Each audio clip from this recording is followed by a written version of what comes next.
Bab 1919. Lorenzo sama sekali tidak marah. Dia pergi setelah berpesan beberapa hal pada dokter.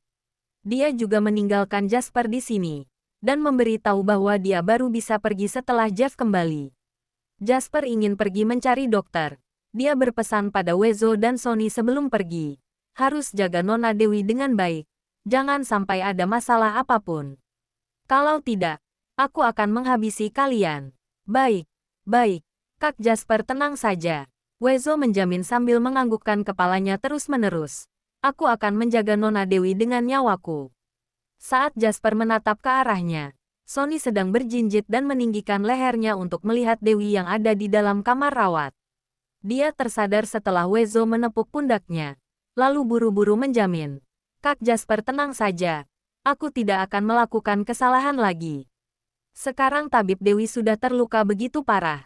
Dia tidak bisa kemana-mana. Kalimat terakhir ini memang kenyataan. Lorenzo mengalihkan pandangannya dan pergi mencari Dr. Heidi. Saat malam, Nora membantu membersihkan tubuh Dewi, lalu menghangatkan segelas susu untuknya. Barulah pergi dengan tidak rela. Nona Wiwi, Anda harus istirahat dengan baik. Aku akan membawakan makanan Anda besok pagi. Terima kasih Bibi. Dewi menatap kepergiannya. Dua orang perawat merapikan ruangan itu, lalu berjaga di dekat pintu. Kalian keluar saja. Aku ingin istirahat sebentar. Dewi ingin tidur. Tapi saat baru saja dia menyipitkan matanya, ada suara ketukan pintu dari luar. Nona Dewi, bisakah aku masuk? Itu suara Jasper. Masuklah. Kepala Dewi merasa sedikit sakit. Jasper masuk dengan membawa beberapa dokumen. Ada Sony yang mengikutinya dengan hati-hati dari belakang. Nona Wiwi. Ah, tidak. Seharusnya memanggil tabib Dewi. Jasper masih tidak terbiasa memanggilnya begitu untuk sementara waktu. Saat menjadi tabib Dewi sebelumnya, kondisinya tidak seperti sekarang. Saat itu, selalu wanita ini yang mengejar Tuan. Bahkan beberapa kali mencuri ciumannya dan Tuan selalu terlihat sangat jijik. Tapi sekarang Tuan yang mengejar-ngejar wanita ini dan ingin menjadikannya istri. Sekarang semua sudah tahu identitasku. Dewi sedikit tidak berdaya. Katakanlah, ada apa? Ada dua hal yang harus dilaporkan pada Anda. Jasper mengeluarkan tas ranselnya. Ini tas ransel Anda. Di dalamnya ada perhiasan, dokumen, juga beberapa obat. Semuanya masih ada. Lihatlah, apa ada yang hilang? Bawa ke sini. Dewi langsung bersemangat begitu mendengarnya. Jasper segera memberikan tas ransel itu, dan mengeluarkan barang itu satu persatu untuk diperlihatkan pada Dewi. Dia baru merasa tenang setelah Dewi memastikan tidak ada yang hilang. Untunglah, tidak ada yang hilang, ujar Jasper sambil tersenyum. Aku akan membantu Anda membawanya ke rumah. Letakkan di sini saja, ujar Dewi segera. Aku baru tenang kalau diletakkan di dekatku. Jasper tersenyum canggung. Baik, lalu, dia memasukkan tas ransel itu ke lemari. Masih ada satu hal lagi, ujar Jasper melanjutkan. Terkait kondisi penyakit Anda, kami sudah mengundang Dr. Heidi. Tapi dia bilang hanya memiliki 20% keyakinan terhadap keberhasilan operasi Anda. Bahkan meminta kami segera mencari tabib dewa. Barulah bisa menyembuhkan penyakit Anda. Omong kosong. Dewi tidak bisa berkata-kata karena kesakitan. Ya, Jasper buru-buru menganggukkan kepalanya. Aku juga tahu. Anda adalah tabib dewa. Dokter tidak bisa mengobati dirinya sendiri. Meski kemampuan medis Anda sangat hebat, tetap saja tidak bisa mengoperasi diri sendiri. Tapi kondisi Anda sekarang sangat berbahaya. Sudah tidak bisa ditunda. Jadi aku ingin bertanya. Apa Anda mengenal dokter hebat lainnya atau Anda punya kakak dan adik seperguruan? Atau mungkin guru Anda? Dewi terdiam mendengar kalimat ini. Sepertinya kondisinya benaran sangat parah. Sepertinya yang bisa menyelamatkannya kali ini hanya gurunya.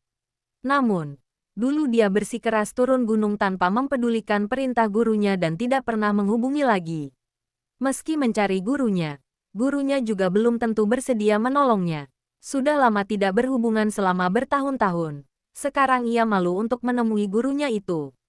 Entah bagaimana pria tua yang keras kepala itu memarahinya.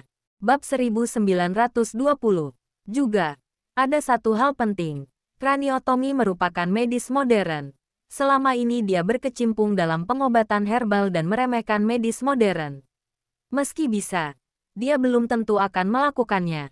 Saat masih berpikir, Jasper bertanya lagi, "Tuan minta kami mencari dokter terkenal di seluruh dunia.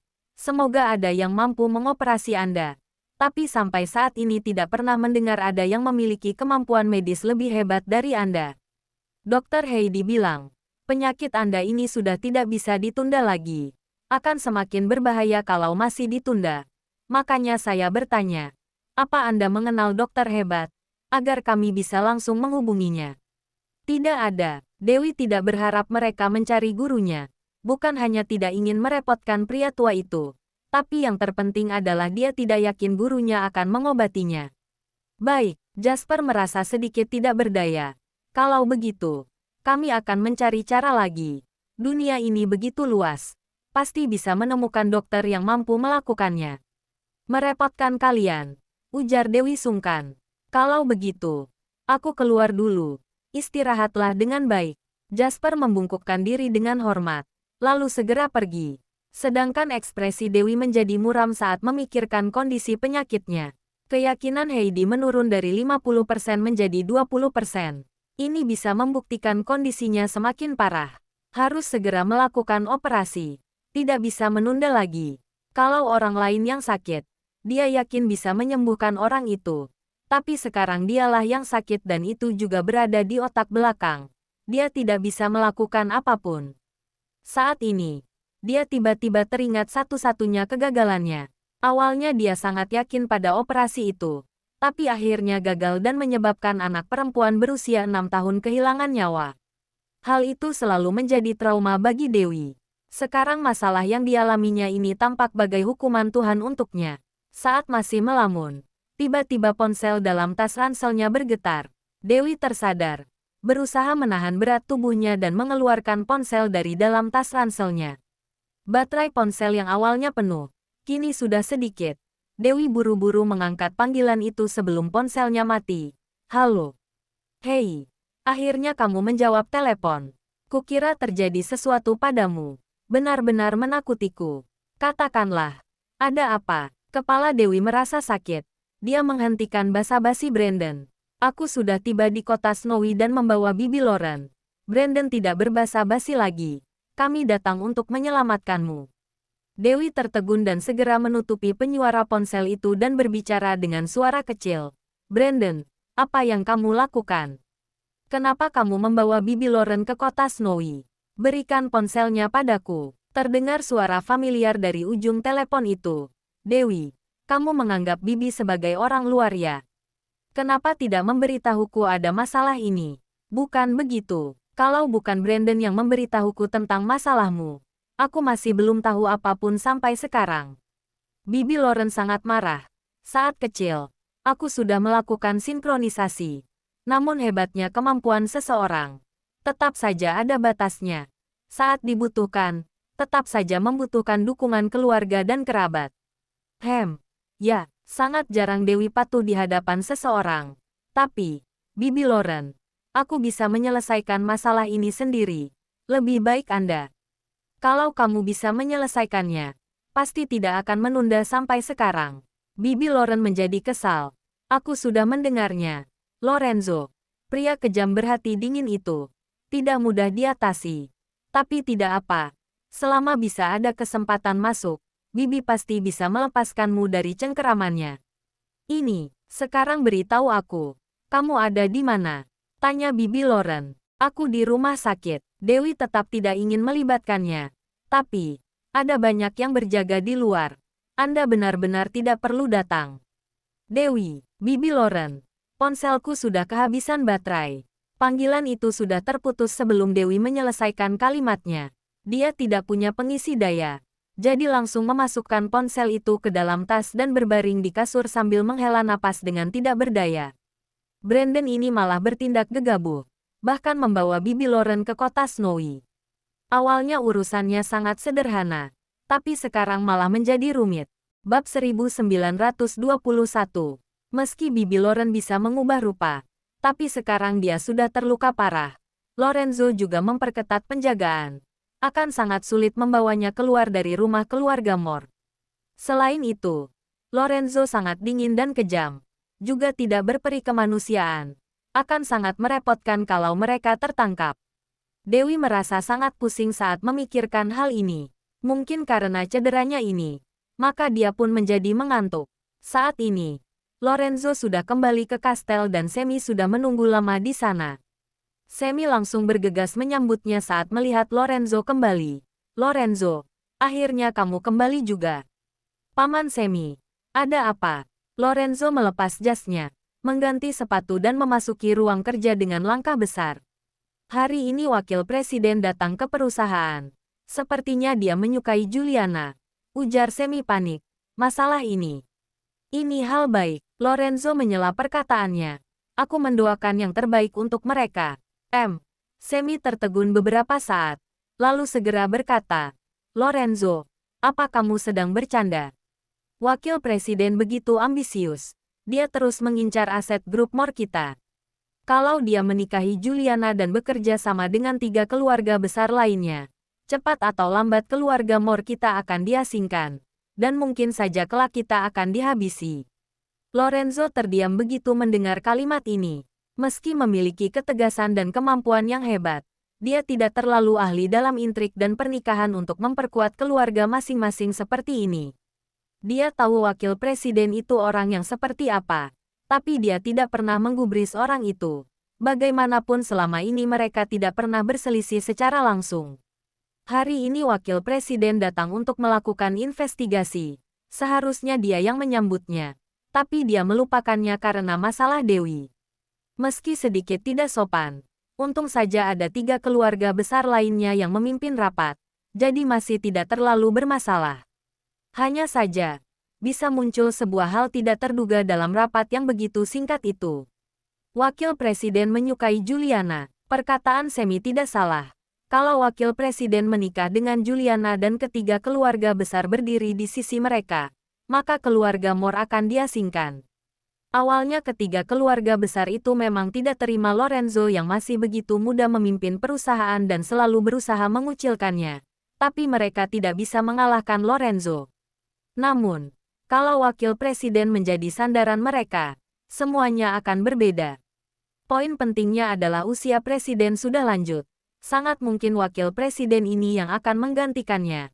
Kalau saat itu tiba, kondisinya sudah tidak bisa diubah lagi. Semi menasihati dengan panik. Lorenzo, aku tahu kamu angkuh dan tidak suka dijodohkan. Kamu memiliki pendirian dan pendapatmu sendiri. Juga punya gadis yang disukai. Semua ini bukan masalah. Namun masalahnya adalah kamu memikul takdir keluarga Moore di pundakmu. Kamu menggenggam masa depan grup Moore di tanganmu. Kamu tidak bisa bertindak emosional seperti ini. Apa yang ingin kamu katakan? Lorenzo menatapnya sambil mengernyitkan alis. Langsung katakan saja. Baik, kalau begitu, aku akan langsung berterus terang. Ujar Semi serius. Lorenzo, pada saat ini, kita tidak bisa membiarkan Juliana menikah dengan wakil presiden. Begitu mereka menikah, maka keluarga Moore benaran akan habis. Juliana menyukaimu. Semua orang mengetahui hal ini. Asalkan kamu bergerak, Juliana pasti akan bersedia memilihmu. Bergerak? Bergerak apa? Lorenzo memotong perkataannya. Tentu saja menikahi Juliana. Ujar Semi segera. Kalau kamu tidak menikahinya, maka wakil presiden yang akan menikahinya. Dia satu-satunya putri dari keturunan resmi 4 keluarga besar. Juliana sangat penting sekarang. Yang ingin kunikahi adalah Wiwi. Lorenzo sangat tegas. Ini tidak akan berubah. Semi menjadi panik. Meski menyukai Wiwi, kamu tidak harus menikahinya. Biarkan dia tinggal di kastil. Begini juga sama. Alis Lorenzo mengernyit. Wajahnya sangat tidak senang. Sebagai pewaris keluarga Moore, pemimpin grup Moore, kamu harus memikul tanggung jawab ini dan bukan bertindak sesuai keinginanmu. Saat Semi masih berusaha membujuknya, Lorenzo sudah merasa sangat kesal. Bab 1922. Ini privasiku. Aku sendiri yang memutuskan. Tidak perlu merepotkan paman. Lorenzo langsung mengusirnya. Sudah malam. Pulanglah lebih awal untuk beristirahat. Dia memberikan isyarat tangan saat mengutarakan. Lalu para penjaga segera mendekat untuk mempersilahkan Semi pergi. Semi merasa sangat kesal di dalam hatinya. Tapi dia masih berbicara dengan sabar. Lorenzo, aku tahu sikapmu lebih arogan. Kamu selalu bertindak diam-diam beberapa tahun ini. Kami juga tidak berani mengatakan apapun. Tapi hal ini langsung berpengaruh pada takdir keluarga Moore. Kamu harus mempertimbangkannya dengan hati-hati. Semi pergi dengan perasaan tidak berdaya setelah mengutarakannya. Lorenzo duduk di sofa dan meminum teh dalam diam sambil menurunkannya. Sangat jelas dia memiliki banyak pikiran. Nora mengantarkan makan malam dan berkata penuh perhatian. Tuan, Anda belum makan seharian. Makanlah sedikit dulu. Lorenzo berkomentar. Tapi dia tidak berselera melihat makanan yang terhidang di meja makan. Tuan, saat ini, Jasper datang dengan terburu-buru. Lalu dia memberikan isyarat agar semua orang keluar dari ruangan itu. Ruangan itu menjadi hening dan hanya ada Jasper dan Lorenzo saja di sana. Jasper berkata dengan suara kecil, Jeff sudah memberitahukan masalah perusahaan kepadaku dalam perjalanan pulang. Aku sudah melakukan beberapa investigasi. Sebenarnya sejak awal Tuan Wakil Presiden sudah menghubungi keluarga Henderson. Juga sudah lama menyukai Nona Juliana. Hanya saja dia memanfaatkan pertemuan ini untuk mengungkapkan niatnya secara terbuka. Sepertinya sengaja diperlihatkan padaku. Lorenzo tersenyum. Aku tidak mengerti. Kalau Tuan Wakil Presiden ingin bekerja sama dengan keluarga besar ketiga, bukankah lebih baik melakukannya secara diam-diam? Untuk apa dia memperlihatkannya pada Anda? Jasper bertanya bingung. Tentu saja, Lorenzo sambil tertawa. Kalau bisa memilih, dia lebih berharap mendekatiku. Namun, meski ketiga keluarga besar bersatu, kemampuan mereka hanya mencapai 10% dari kekuatanku. Kalau aku masih belum mempedulikan mereka, mereka baru akan terpaksa mengeliminasiku. Lalu, sekarang harus bagaimana? Jasper merasa tidak tenang. Seharusnya kedatangan Semi mencari Anda karena berharap Anda melakukan pernikahan dengan keluarga Henderson kan? Dengan demikian, setidaknya keluarga besar ketiga masih berada di pihak kita. Grup Moore tidak akan hancur. Kalau Tuan Wakil Presiden sampai menguasainya, maka grup Moore tidak lagi bermarga Moore. Anda juga akan kehilangan posisi. Sekarang dia berada di posisi yang sama dengan kita. Sebenarnya tidak salah. Jika membiarkan Wakil Presiden memilih Nona Juliana, memang akan berdampak buruk pada kita. Aku mengerti. Lorenzo menganggukkan kepalanya. Tapi, aku tetap tidak bisa menikahinya. Ya, tapi, perkataan Jasper tercekat di tenggorokannya. Dia tahu karakter Lorenzo. Tidak ada yang bisa mengubah hal yang telah diputuskan bosnya ini.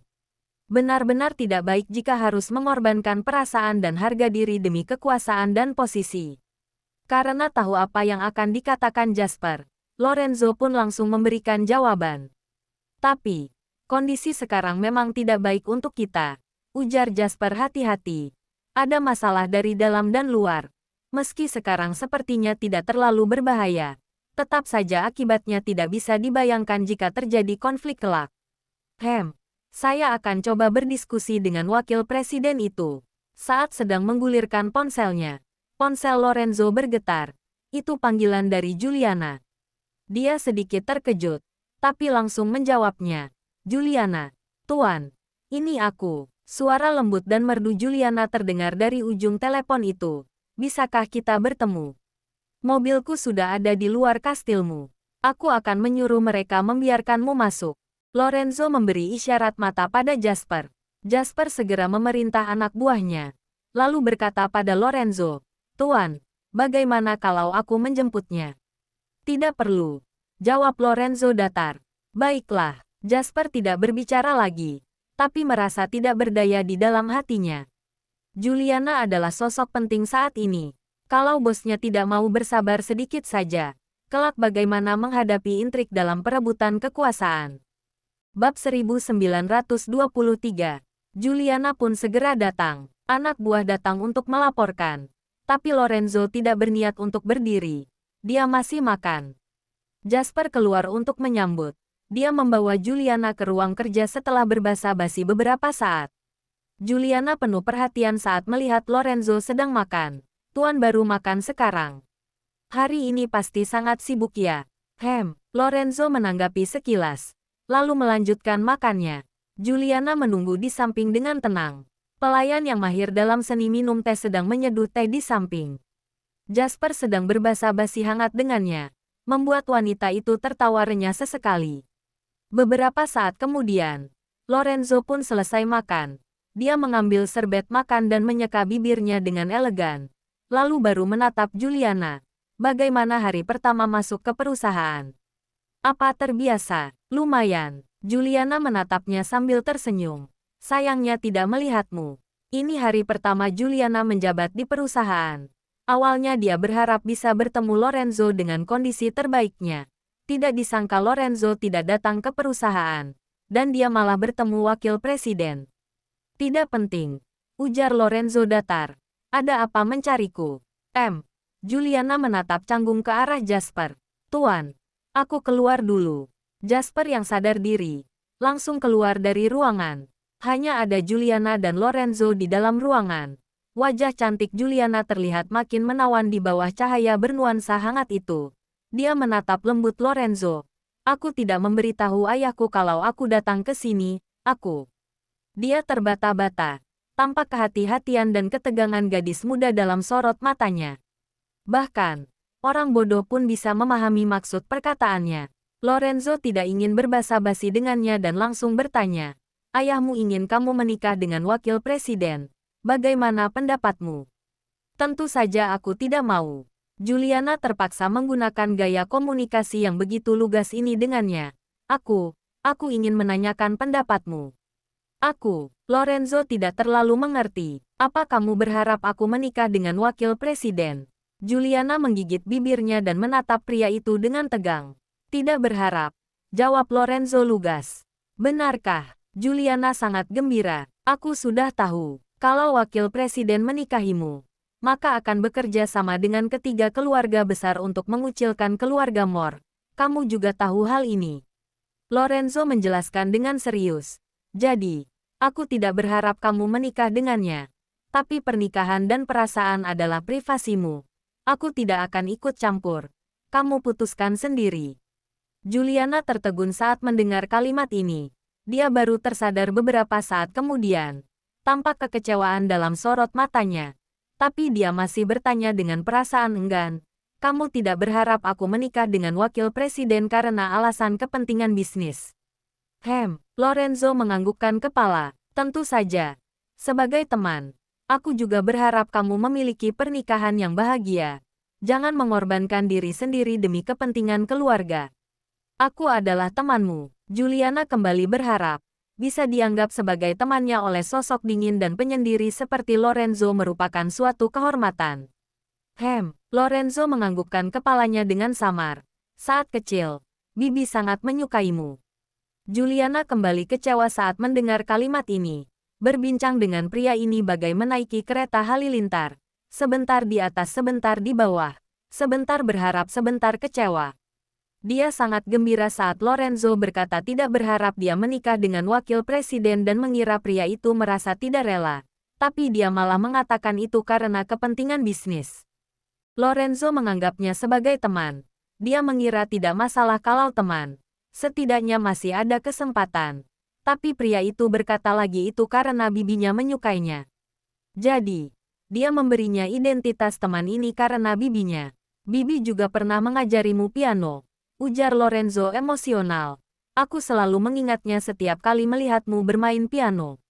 Juliana benar-benar kecewa. Lorenzo selalu menatapnya saat dia bermain piano. Dia pernah mengira kalau Lorenzo suka sosoknya saat bermain piano dan itu sedikit banyak pasti karena menyukainya. Sekarang dia tahu ternyata inilah alasannya. Jangan lupa like, komen, dan subscribe. Ya, terima kasih untuk semuanya yang sudah subscribe, like, dan komennya. Tunggu terus kelanjutannya. Ya.